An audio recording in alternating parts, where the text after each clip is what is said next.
Hi everyone, I'm back um, to read Psalm 1 verses 1 through 6. And it says, "Blessed is the man who walks not in the counsel of the ungodly, nor stands in the path of sinners, nor sits in the seat of the scornful. But his delight is in the law of the Lord, and in his law he meditates day and night.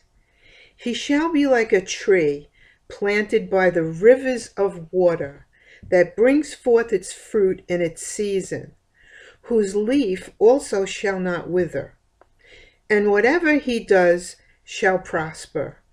The ungodly are not so, but are like the chaff which the wind drives away. Therefore the ungodly shall not stand in judgment, nor sinners in the congregation of the righteous. For the Lord knows the way of the righteous, but the way of the ungodly shall perish."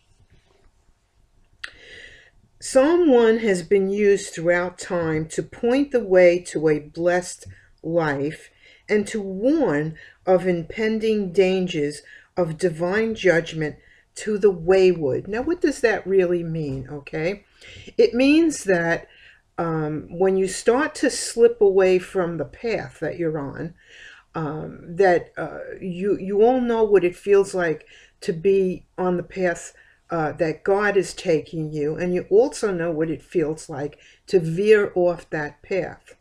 And there are two very distinct differences in what you're going to feel on either path.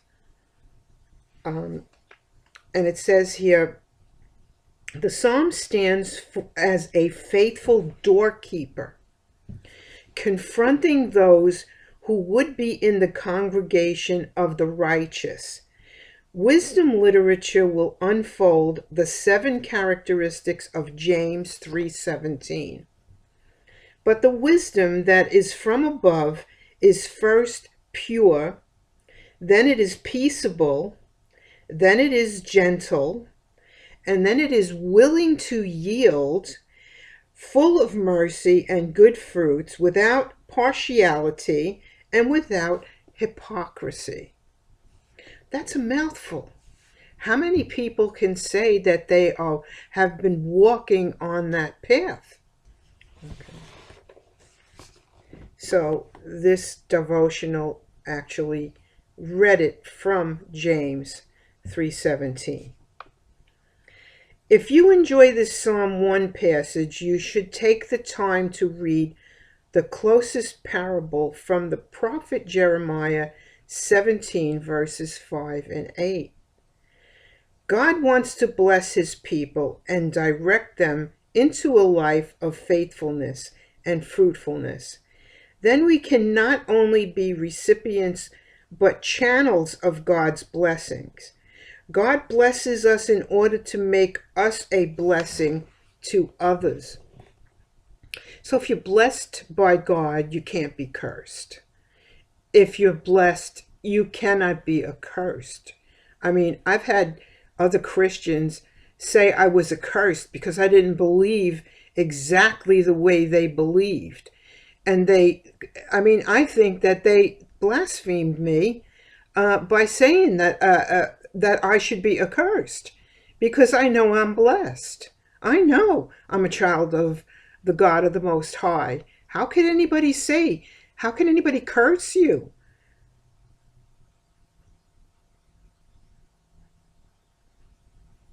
Psalm 1 reminds us that there is a narrow road and a broad road. Take note at the triplets in verse 1. Walk, stands, and sit.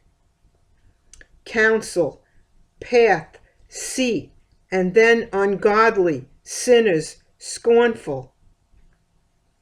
Remember, there are no blowouts in the Christian life, only slow leaks.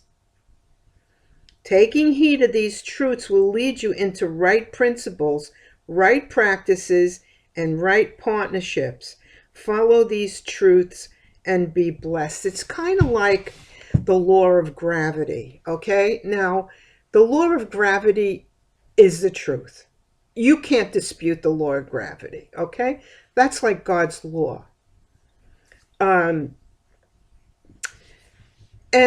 there are mathematical truths. I mean, 2 plus 2 is always going to be 4. These are God's truths. I'm just giving you examples of truths. But once you veer off of what is true, that means now you're off the path. You're off the path of God's laws. Okay? If you look at God's laws like, the gravity or physics, what goes up comes down. If you veer off that, you're going to find yourself in a delusion. And if you believe that delusion, you're going to be off your path, your godly path. Don't forget, the mind, what you believe is your reality. And there is so much drama that you can get involved in this world. There's so much drama, and drama is a false reality. It's not true. You can be accused of something and start to engage another person and argue the fact, and it becomes a drama, and now it's not really reality anymore. You're caught in a drama. And in that drama, you're not walking God's path. You're not in the will of God. How many people do you know that extricate themselves from people they've known all their life to remove themselves from that drama? I'm sure a lot of you could raise your hands on that one. I've done it myself. But you can create a drama in your own mind.